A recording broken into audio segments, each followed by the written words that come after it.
That's how we saw it on l'Objectif. And of course, we have been joined by another guest. His name is My Name, and he's a slam artist. Good evening. Bonsoir. Thank you for completing this panel of principal slam artists. Merci de m'avoir fait partager cette belle scène. Thank you very much. And of course, My Name with your concept. I'm trying to pronounce slamosophy. Yeah. So you're talking about the philosophy of slam. Is it that? What's slamosophy? Alors, la slamosophie, c'est un concept théorisé pour réconcilier l'art et les savoirs, réconcilier les émotions et la raison. Alors, on est toujours tombé sur le fait avec l'historicité, les parnassiens qui ont voulu que l'art soit dénué de toute responsabilité, éducation, morale et tout. Il fallait faire de l'art pour l'art. Avec la slamosophie, on veut remettre au slam cette responsabilité d'éducation. Parce que justement, les slameurs sont très écoutés, sont des très beaux parleurs.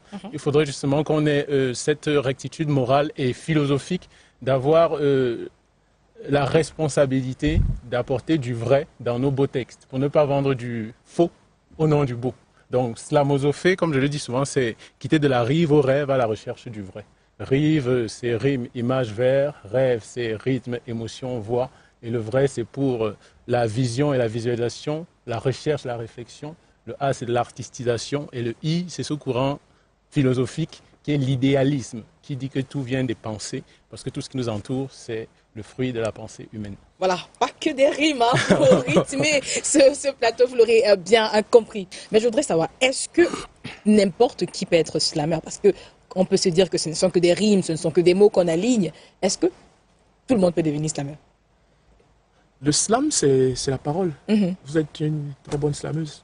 Je crois que je vais m'essayer peut-être avant la fin de cette émission. Donc, tout le monde qui parle peut maintenant slammer, c'est chercher les meilleures tournures possibles. Les meilleures rimes. Même un enfant de 4 ans, quand il parle à son frère ou à sa sœur, mais s'il veut demander quelque chose à sa mère, il cherche les mots, bon c'est la même chose. Sélection. Donc, à partir du moment où tu vas chercher les mots, les meilleures rimes, tu commences déjà à chercher le beau texte. Oui, tu deviens un slammer. Moi, je vous ai dit que le slam, c'est un peu la base des arts. Tout le monde le fait, en fait. Mais est-ce que My Name partage le même point de vue que Rodrigue? Est-ce que tout le monde peut slammer? Tout le monde peut être... Moi, je trouve que c'est un...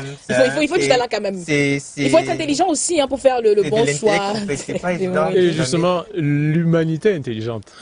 D'accord, ça nous rassure. Et de ce fait-là, le slam a voulu libérer la parole, parce que pour revenir sur son histoire, on quitte la poésie pour parler de poésie libre, parce que la poésie, avec son côté très élitiste, avait un peu retiré la parole à ceux qui ne savaient pas écrire de la poésie, parce qu'il fallait maîtriser la métrique, les césures, les rimes, il fallait être très... il y avait une grande rectitude sur la façon d'écrire, qui faisait que celui qui ne savait pas écrire n'avait finalement pas le droit de parler. Et le slam vient pour remettre la parole à tout le monde. On parle donc de cette démocratisation de la poésie.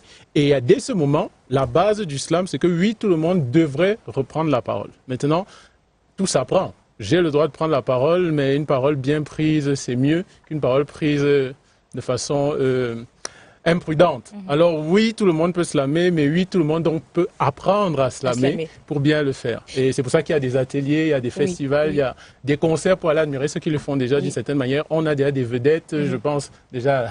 Mes grands frères qui sont là, RN, mon frère champion qui est juste à côté, on a l'idole, on en a tellement. Il y a tellement de bases, un grand répertoire, un grand éventail pour apprendre par la pratique, par la théorie. Il y a tout pour apprendre à ça. Voilà. Mais connaissant nos rythmes au Cameroun, on va parler du bikutsi, on va parler du makossa. Est-ce que vous ne pensez pas, surtout avec l'histoire qu'on connaît du slam qui est un peu importée des États-Unis, que nous avons... Carrément, on est en train de consommer ce qu'on ne produit pas. C'est vrai qu'ici, on a du franc-anglais, du camp-franglais qui se glisse un peu, mais est-ce que le slam pur et dur n'est pas de chez nous, en fait? Alors, je vais dire, pour respecter les initiatives de chacun, tout le monde écrit, par exemple, mais lorsque j'aurais écrit un livre, on ne va pas dire que le A de mon livre appartient à l'alphabet. J'ai utilisé une base et j'en ai fait quelque chose d'original. Quelqu'un a utilisé de l'oralité. Nous savons que nous sommes de culture orale en Afrique. Donc, c'est normal que nous revendiquions cette oralité-là.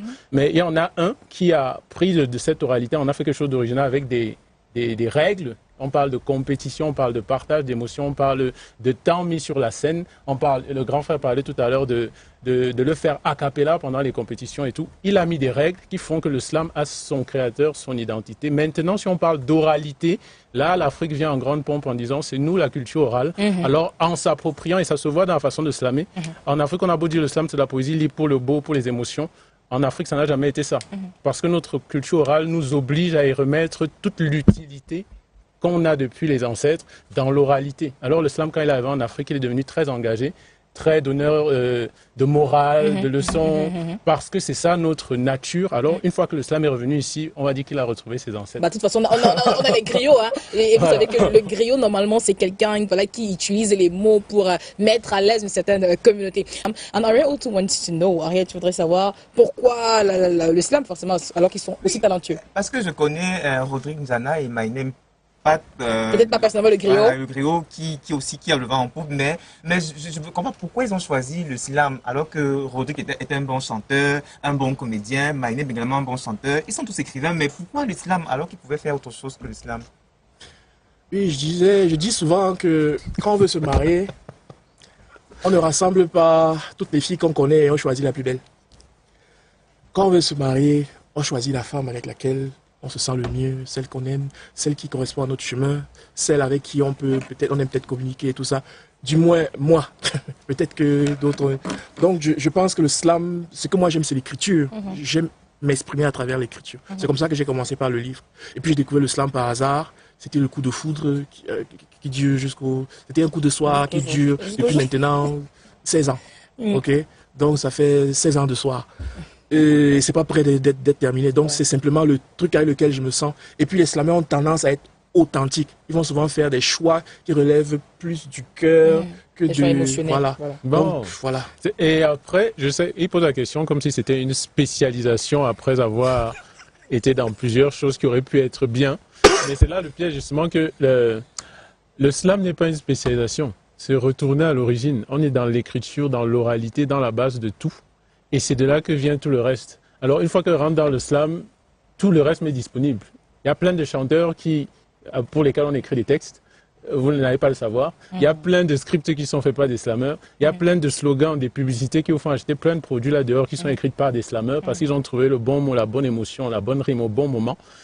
En fait, il est juste rentré à la base de tout et il produit tout. Maintenant, pour lui, le visage qu'il a préféré donner au monde, c'est un visage de slammeur.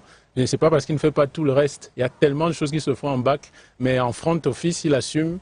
Ça, et après, c'est un engagement de nous, les slammeurs, d'avoir voulu donner cette force à un art nouveau qu'on a voulu propulser en avant. Alors, vous allez voir souvent, nous sommes toujours quelque chose slam. My name is Slam Master, Lala Slam quelque chose. C'était vraiment marquer l'empreinte que nous sommes là et nous existons. On nous a souvent introduit dans plein d'autres choses, mais nous sommes là comme un art à part entière. Pas parce que c'est juste le retour aux sources. Parce que ça dit, je me suis essayé peut-être sur du mbolé, je me suis essayé sur du bikoutsi, j'ai fait ici, j'ai fait ça, mais bon, maintenant, comme je n'ai pas trouvé ma voie, bon, il y a le slam, bon, je me lance. Alors, il y en a aussi qui se lancent comme ça par hasard, parce que bon, voilà, c'est peut-être ce qui marche pour le moment. Ils sont très déçus, hein, oui, il y en a, c'est justement parce que beaucoup de gens tombent dans le piège de se dire...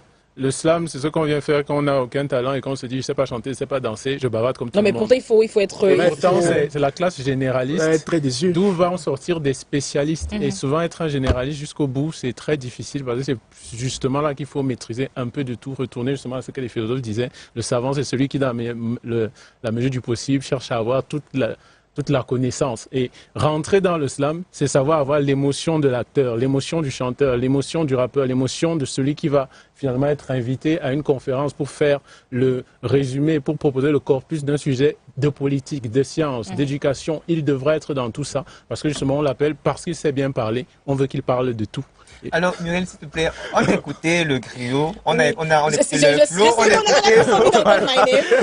Je te prie. On va écouter My Name peut-être avant de conclure cette édition de... Je trouve pas ça juger un champion à qui le sang va d'abord faire les... Tout le monde a presté sauf toi. Voilà, moi j'ai presté. Voilà. Alors qu'est-ce que je vais vous faire? Bon, ok, on vient d'avoir les examens, je vais vous dire quoi.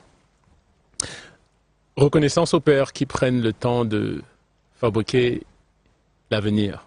Parce que pour un père, mettre ses fils à l'école, c'est leur permettre d'avoir un avenir qui décolle. On le taxe souvent d'être un père dur, mais rien ne perturbe ses grandes ambitions qui perdurent.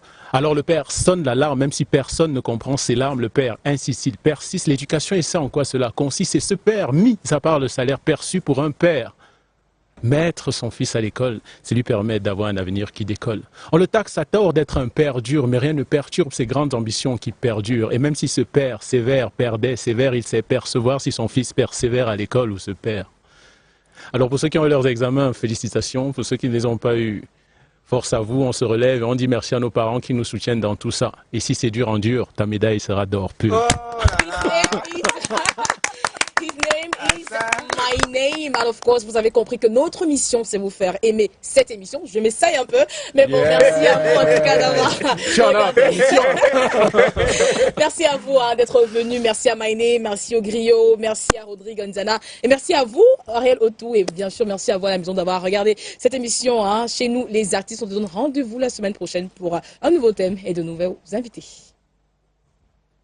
Bon, nous on peut bagarrer.